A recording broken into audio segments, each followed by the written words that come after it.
Well, Um, hello there, Chris. Hello, very nice to be here, even virtually. Very, very nice to yes to virtually meet you, and thank you so much for taking some time to talk with me. Not at all. Um, It's a pleasure, actually. Lots of stuff to talk to you about. Of course, the new album, Timescape, which I have right Ah, here. you have it. Wow, that's great. I I do. And before we get into all of that, I want to just do a quick rundown of a very brief rundown of your resume and the people Sure. you've worked with because it is incredible.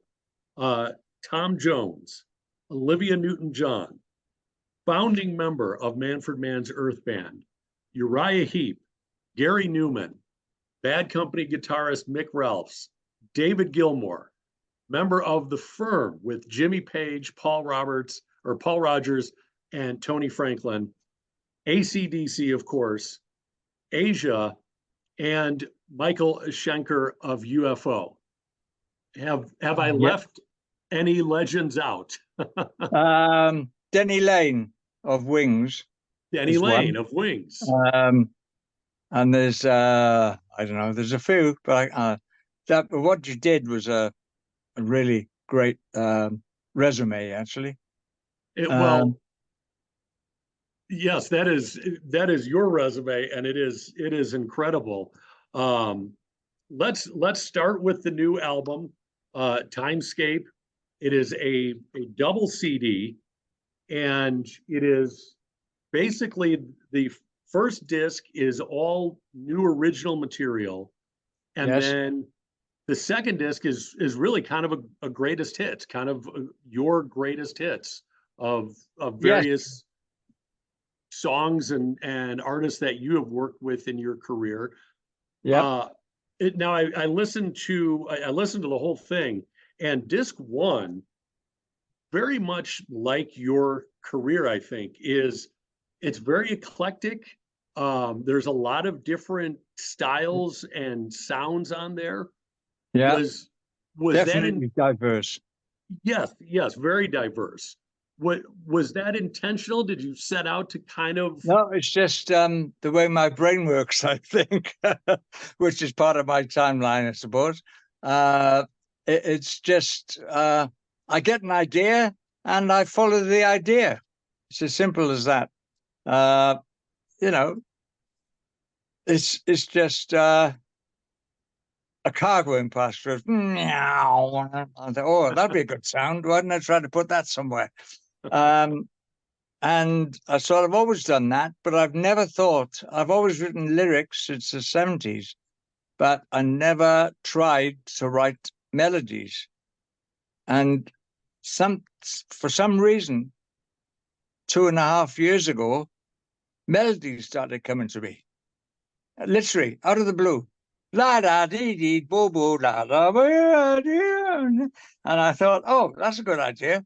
So I'd I'd say to Mike, the keyboard player, "Hey, Mike, can you make sense out of this, mate?" And he'd go, "Oh yeah, that goes, from A to F to G to." I go, "Okay, look, I don't know anything about that stuff, mate. Just do it, shall we, please?" And he was a tremendous help because I do not play a chordal instrument, but I can whistle a tune or hum a tune in tune, which is a bit of a talent, I suppose. Um, and I ended up writing like bass lines and harmonies, and I've always done vocal backing, but harmonies and string lines and just about everything. And the guys would interpret. I'd do a demo, and the guys would interpret um, my demos. You know, it's a bit like Angus and Malcolm always demoed their songs with AC/DC. So and Mal usually does it in a voice like this. Um, Even though Brian sings it happy somewhere. Um, so to interpret a demo, the guys did a wonderful job. Timeline guys did a wonderful job.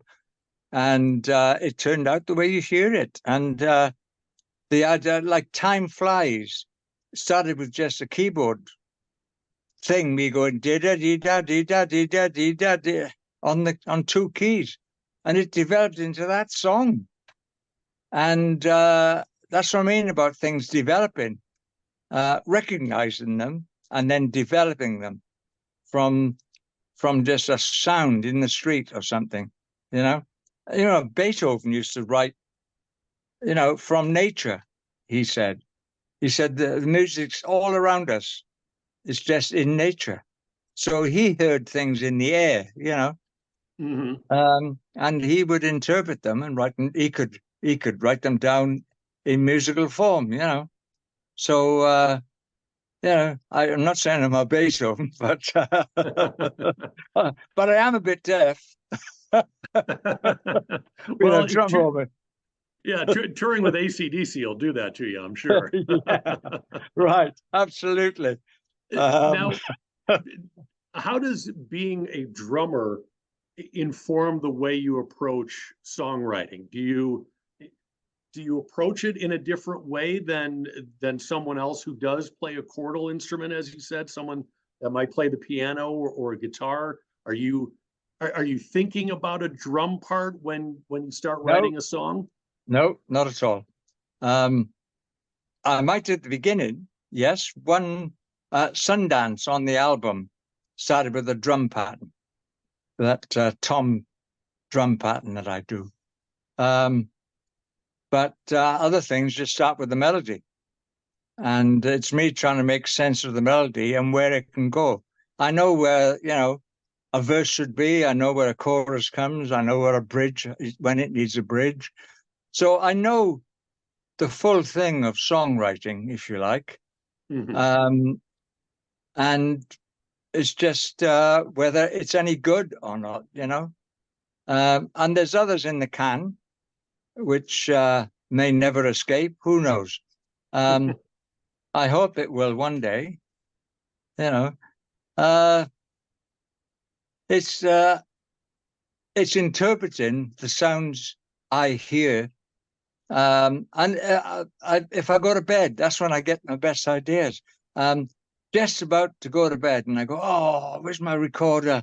I got a good idea." La da da da da, and I sing that until I find my recorder. Right. So you don't lose it. Yeah, if that's right, because believe it or not, you can lose it in a few seconds.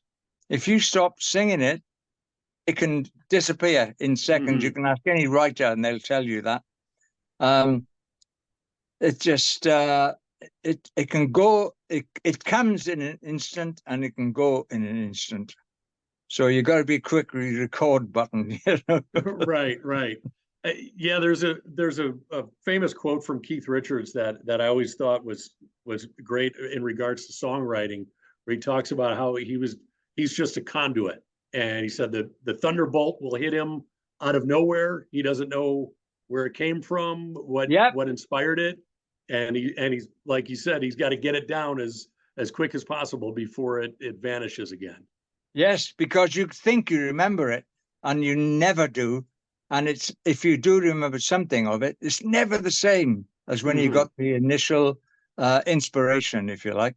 And, I was working with the Stones, with Tom Jones. We were supporting each other before they were writing songs, before Mick and Keith were writing songs. They had a single out, which was a Chuck Berry song called Come On. And I was a big fan. I thought they were great. But when we did the show with them, I didn't think they were that great, to be honest. But I saw them 10 years later or so, and I thought they were fantastic. Mm-hmm. And then I saw them 30 years after that, and I thought they were fantastic.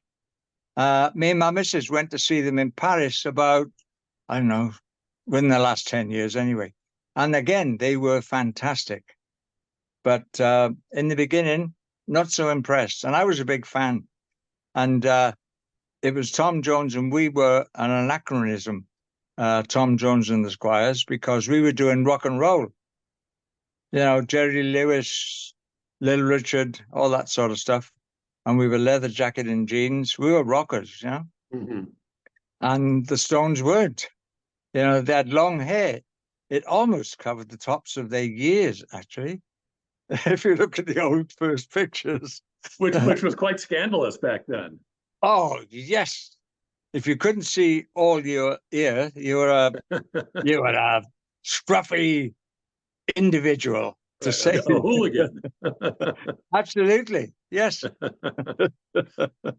Now, how did you? I understand that you and Tom Jones grew up in the same village. How Yes, did we're you? from the same village. How did you end up playing together? Were you guys friends? Were you both? Did you go to No, school I'd never together? met him before. I went as a drummer. Never met him. My father knew him. Um, my brother went to school with him, my elder brother. But no, I'd never met him. And I was working because I'd left school. Um, they taught me to think for myself, so I did and said, I'm not going to do this anymore. So I didn't go to school. I had to buy my way out. It was a damn good school, you know, and I had to buy my way out of there. So I did because I had money because I was working as a delivery boy. Um, and I was saving up to buy a drum kit.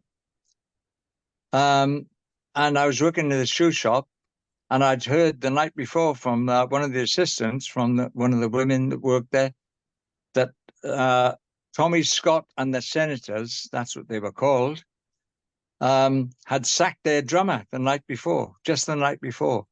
And the very next day, I think it was before 12 o'clock, the guitarist of that band walked into my shoe shop that I worked in to buy shoes. So this woman says, you got to go and talk to him. I said, he said, you're a drummer. Go on, go on. And I'm going, look, I'm 16. He's 23 or something. You know, he's never going to talk to me. You know, I'll take me seriously. And she said, go on, go on, go on. And I finally got the courage up. I walked up to him and said, and I blurted it out, I'm sure. I said, hello, I know who you are. And you need a drummer because you sacked a drummer last night. I'm a drummer and I live by Tom, which I did. We lived half a mile from each other. I knew who he was, but I'd never met him. I met his son before him, actually, who is now his manager. Okay. His son was about 5 years old at the time. Yeah. Mark. And they did just live up the road. And I said to Mark, I said, oh, your brother is that singer fella, isn't he?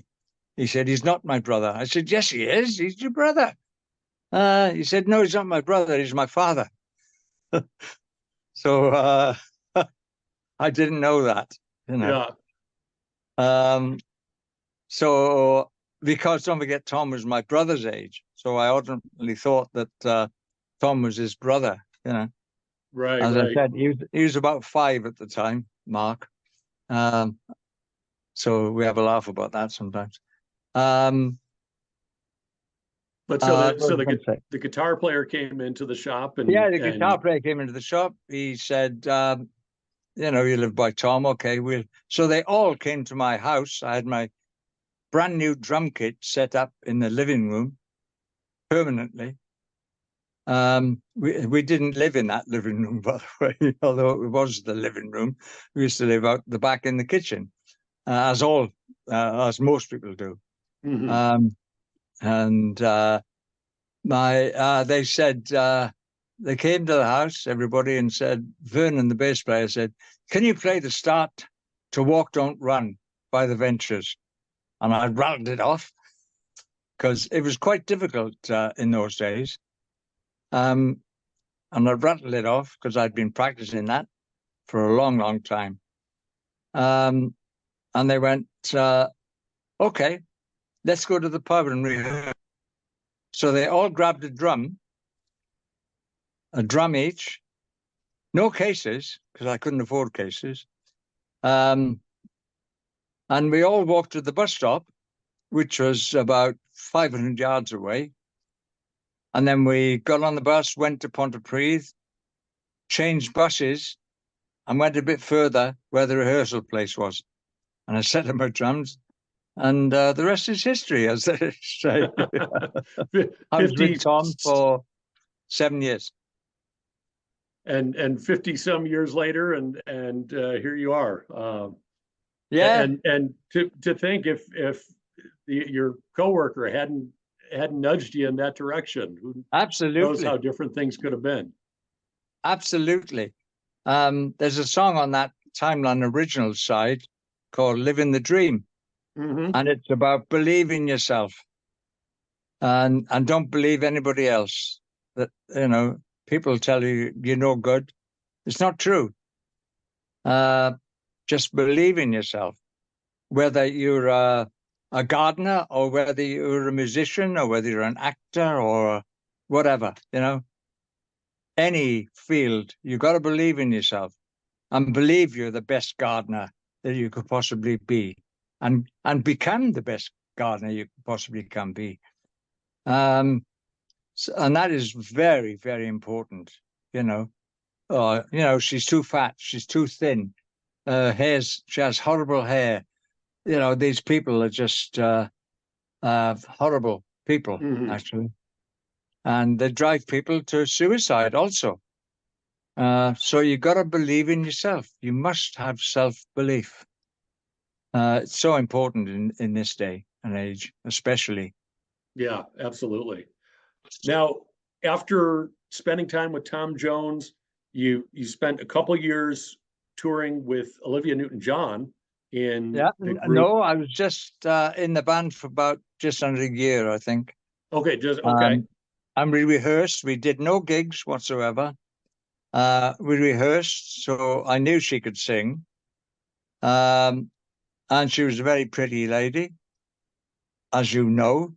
She Certainly. was unknown at that time. Um, and you could see she was talented, but I didn't know how talented, you know. Mm-hmm. It wasn't obvious. Uh, so yes, I was with them. I think probably it was about 6 months. I don't know, 6, 9, 10 months. I have no idea actually, but it was very short. And then I got a call from Manfred Mann to form Earthband with him. Yeah. So you had big success with Manfred Mann's Earth Band, In the and end, yes. you're one of the founding members. Was when you guys started hitting the charts, of course, Blinded by the Light, but also Joybringer, Davies on the Road Again. Was was that success? Did it feel kind of extra special to you because now this was your band? You were part of the start of this band. Was there kind of an extra bit of pride for you? I was proud of it, but it wasn't my band, It was Manfred's band. Um, and he never actually said, "This is the band, guys." Colin Pattenden, the bass player, pointed that out to me. He Mm-hmm. knew Mick Rogers. He said, "I know a guitarist and singer. He's in Australia. And do you know any bass players?" And I said, "Yes, I do. Colin Pattenden." And became the band for, at least 5, 6 years. And then we sort of changed things around just before Blinded by the Light came out, I think. And Chris Thompson, wonderful voice, Mm-hmm. um, sang on Blinded by the Light. Great singer. So, that then put us into a whole different ball game because it was a million seller, #1 record all over the world. So, it's a tremendous help to us. And I think to Bruce Springsteen too, Yeah. because Blinded by the Light came from a journalist gave myself and Manfred a copy each of Greetings from Raspberry Park. And it had gone down the tubes. Nobody bought it. Now it's a multi-million selling album. But then nobody bought that first album. And I remember going back to Britain telling everybody what a fantastic artist this guy was, and his band, and what a good writer he was, and all that. I was telling DJs, I was telling journalists, whoever would listen. I'm sure he doesn't. I'm sure he doesn't. For one, he doesn't like our version of Blinded by the Light. And that was Manfred that started that put that together with the clinking piano and all the rest of it. We all did the arrangement. The whole of Earth Band did. We always did do the arrangements for the songs. But the original thing was done by Manfred. He must get the credit for that, and he deserves it. And I think he phoned Bruce once, and it was like a hotel, and it's like ring, ring. Oh, is that Bruce? Are you sleeping? Yes. Okay, I'll call back. He never did. Manfred never called him back. So that was it. That was the only interaction they ever had. Yep, ever. I've never met Bruce. I know Max Weinberg, his drummer, and he came to see the Firm when I was in the Firm with Jimmy Page and Paul Rodgers. And I said to him then, I said, "Hey, Max, I was the drummer on Blinded by the Light." And he said, "Wow, man, that kept us going for a few years." Because the money that must have generated in the beginning, Yeah, absolutely. Which filtered through to the E Street Band, through Bruce. So, it's done that single, Blinded by the Light, did a lot of good for a lot of people. Absolutely. Including Earth Band. Yeah. I want to talk about your time in AC/DC. Yep. I've got them both here. Razor's Edge, which is one of my favorite AC/DC albums, and then the live album, which when this came out, this CD did not leave my player. I played this over and over again, and there you are, right in the corner there on the cover. That's in the first one. I was a lot bigger, but of course I'm a bit older now.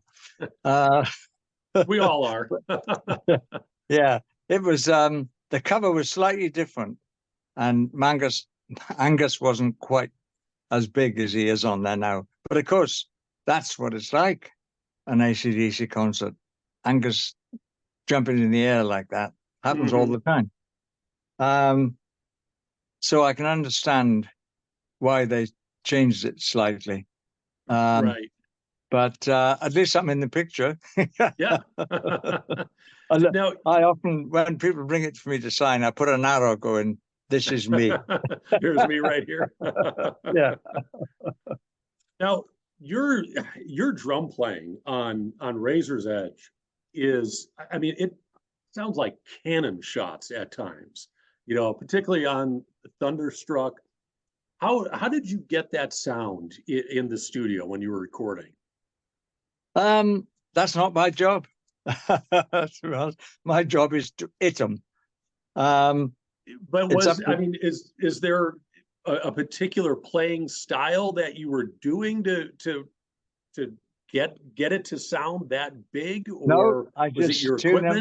them. I'm the same today. I just tune them by ear, not by any other means, to the way it sounds good to me.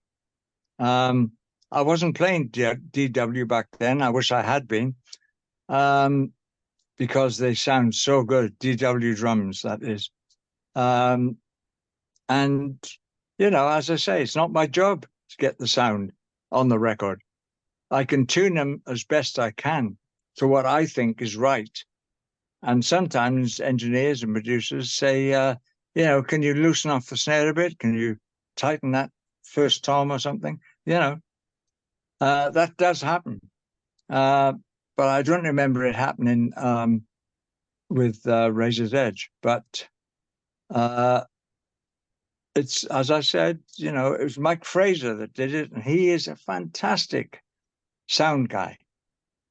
And Bruce Fairburn was the producer, and he had some really great ideas, I think, for AC/DC. Mm-hmm.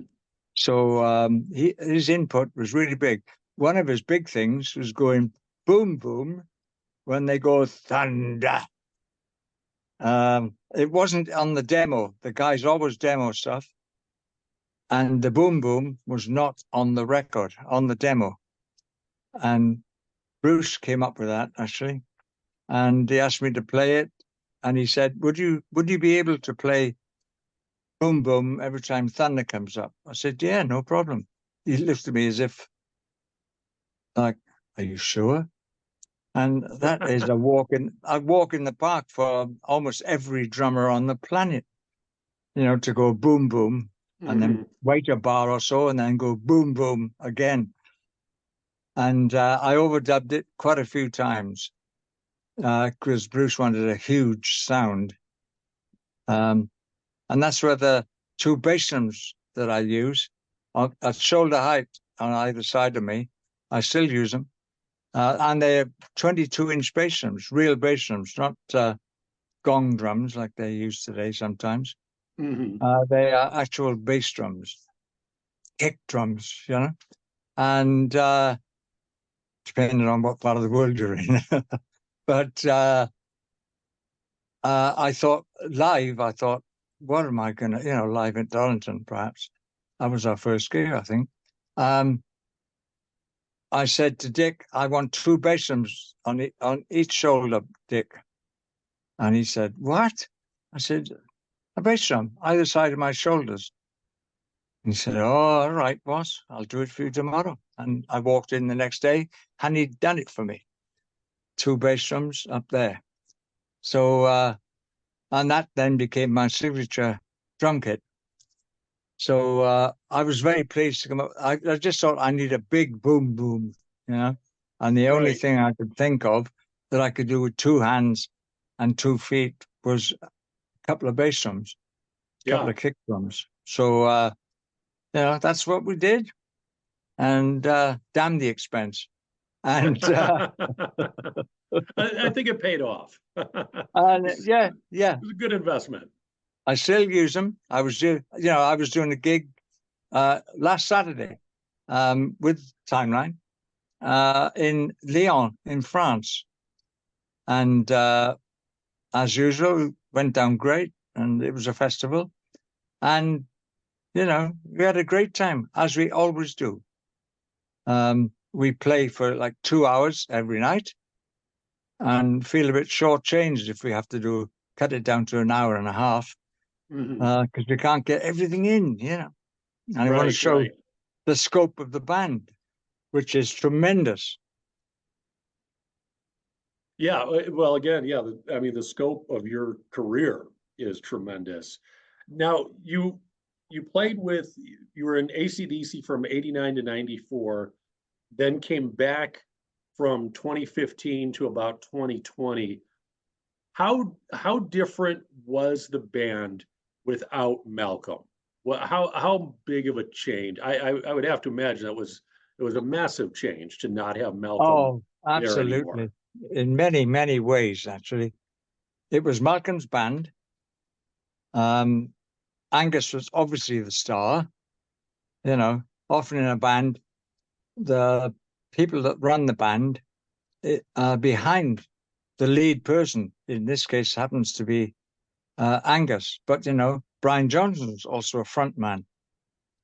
So people think that the front people, they run the band. It's them. It's their band, which is not the case. Wasn't the case with AC/DC.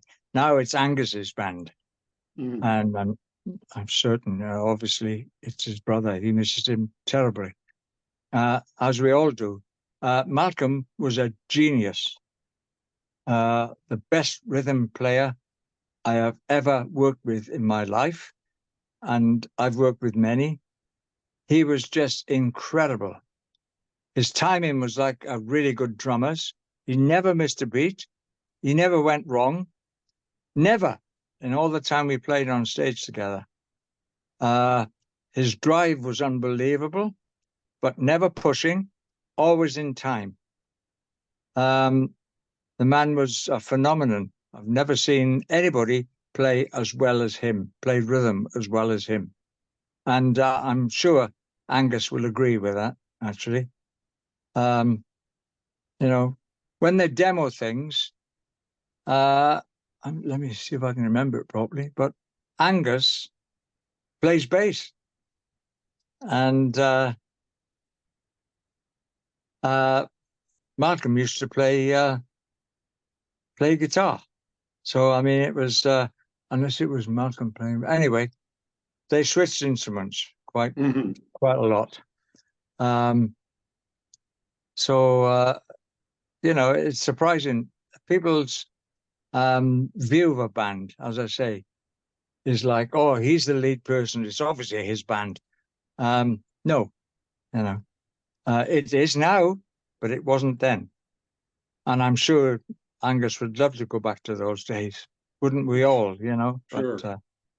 But it was a terrible, so Malcolm was a terrible loss to the music world, actually. And he was a great songwriter. They both are great songwriters. Yeah, the way they write and the way they arrange things, you can't do them any other way than the way they put them together. Right. You can add a chorus, you know, have a double chorus or something, but the way they write it, you know, they write pop songs. I don't mean this in that they write pop songs, but play them heavy. Yeah, and that's the thing. Yeah. Because there's hooks and there's bridges, you know, that come from pop songs, but they actually only because they're so memorable. You know, you shook me all night long. You know, it's tremendous, their writing. So you know, and people don't give them the credit for that. A journalist once said to Angus, you know, you've made 20 albums, and some people say they all sound the same. And Angus said, how dare you say that? That's a terrible thing to say. Of course, you know, you're wrong. You're definitely wrong. We've made 21 albums and they all sound the same. and they're all million sellers. So, all right, who partied the hardest back in the day? Tom Jones, Jimmy Page, Axl, or Olivia Newton-John? Who? What a question. Nobody's ever asked me that before. It definitely wasn't Livy. Axl, I didn't know. It could possibly be him. I just don't know. Tom Jones went some. Okay. So, well, because you did tour with Axl. You were a part of the ACD, but Axl was, by all accounts, this was the new Axl, right? This was the gentleman Axl. Because I shook his hand, first met him, and I thought, this guy's all right. You know, I always get impressions from handshakes. I don't know if you do, but I always have.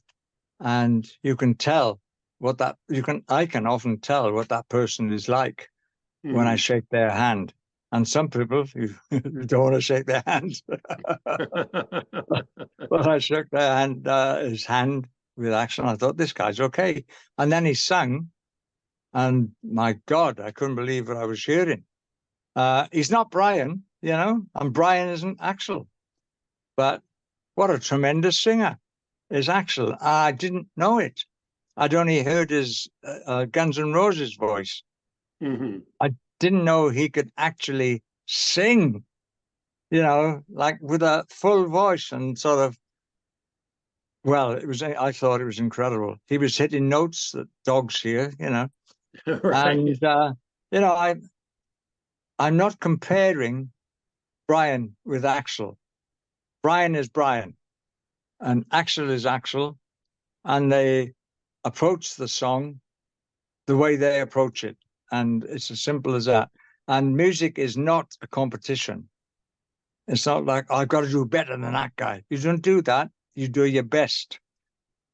And that's another thing about self-belief. You just do your best and hope that it's good enough. And in AC/DC, sometimes things aren't good enough. People think that Brian, they call him the new guy. He's been there 50 years. Right. And the fans call him the new guy. I know, because I know some of them and some of them are friends. What they call the super fans. And they come and see Timeline as well. And I'm glad to see them. They're tremendous uplift when they arrive. Yeah. Well, so we're almost out of time, and right, man. Sorry, I want to thank you. Rabbit a lot. Yeah, no. I could spend all day just listening to your stories. Thank you so much for being so generous with your time. And again, the new album is Timescape, the Chris Slade Timeline, and it officially comes out July 19th.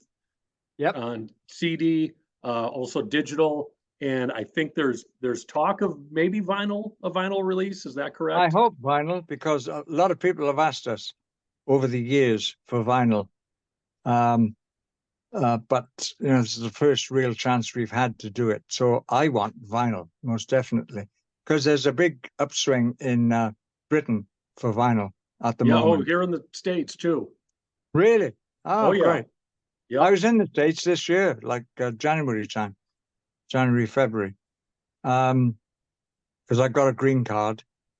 You know, I love coming to the States. So who knows what will happen in the future. Well, hopefully we'll see you back here again soon. ChrisSlade.com.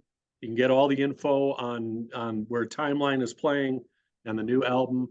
Again, Chris, thank you so much. This was a real pleasure talking. Thank you. And Chris Slade Timeline on Facebook. That's the main thing. Timeline on Facebook. Check them out there as well. Thank you. Chris, thank you so much. Take care. Thanks a lot, man. It's been really nice talking. I'm sorry I talked at you. No, not at all. Like I said, I wish I had more time. I could listen all day. I really, truly could. Okay, mate. We'll have to do another one sometime. Absolutely. Absolutely. See ya. Thank you so much. Bye-bye.